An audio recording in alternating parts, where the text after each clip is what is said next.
What's up, folks? How's it going? This is Waj. Hope you guys are all doing well. And today we're going to be doing a head-to-head camera comparison between the Google Pixel 4 XL versus the iPhone 11. We're taking a look at the front-facing side right now, and we're also going to sample the microphones on both platforms so you know how they kind of sound. Now, the iPhone 11 can actually shoot 4K at 60 FPS on the front-facing side versus 1080p at 30 FPS on the Google Pixel 4 XL.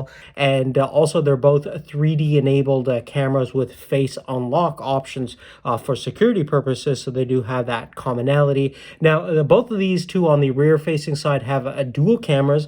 They're different in configuration, though. The secondary camera on the iPhone 11 is actually a wide angle camera versus we have a telephoto camera on the Google Pixel 4 XL. Now, we're going to be mostly taking a look at just the standard cameras on both these two in terms of the standard wide angle lens, and we're going to go through a couple of different scenarios in terms of stills and videos to determine which one is best in terms of general photography and videography. So if you're interested in finding out how the new Pixel 4 compares against the new generation iPhone camera, let's find out.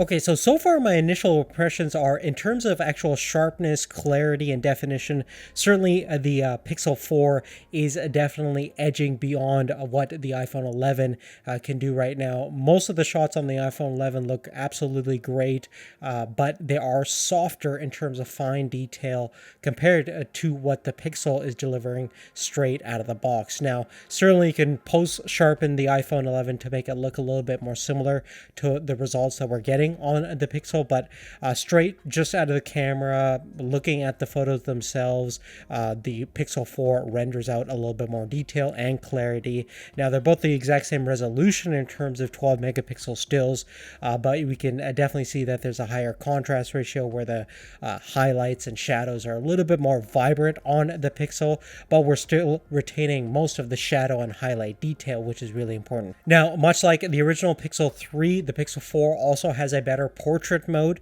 So if you want to capture that kind of out of focus element look that you get from portrait photography, if you're using a large sensor DSLR camera or something like that with a fast aperture lens, certainly the Pixel 4 is replicating that look a lot better. Looks way more realistic than some of the examples that I shot with the iPhone 11, which its targeting system isn't really great in terms of capturing the subject in focus and having a nice natural fall off into a blurry background.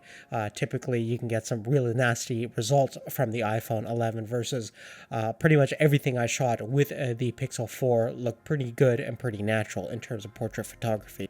Now, in terms of low light performance, the Google Pixel 3 introduced the whole night mode, and we recently got that same capabilities on the iPhone 11 and 11 Pro, where essentially we prolong the shutter exposure and capture more light onto the sensor, and with fancy algorithms and post-processing, we stabilize that shot to essentially get as much light into the sensor itself, giving you better low light photography, better color rendition, and sharpness. Now, in terms of comparing the two modes with each other, I still think that the Pixel 4 is a lot more ahead than the performance we get in night mode on the iPhone 11. And even though the iPhone 11 is definitely better compared to standard mode, where we're getting more accurate color, sharpness, and overall dynamic range in the night mode, we're still not as clear and as well defined as the night mode on the Pixel 4 4 XL, and you could clearly see this in a couple of different example shots where we're getting more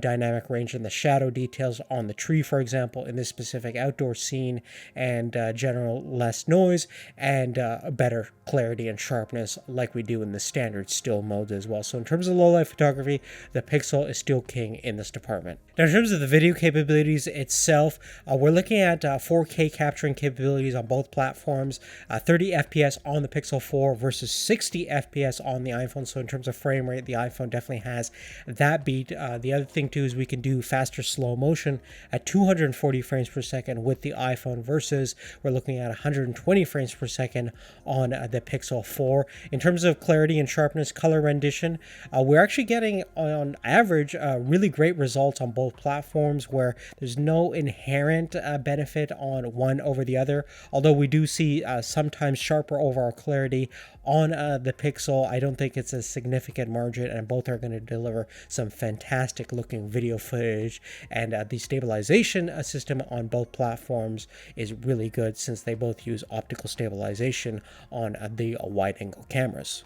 But really, on that, guys, that's really it. Definitely love to hear your thoughts. Now, we're going to also be doing a couple other comparisons with the 4XL from Google. And namely, we're working on a battery test right now. So definitely stay tuned to the channel or click on the card once that video becomes available.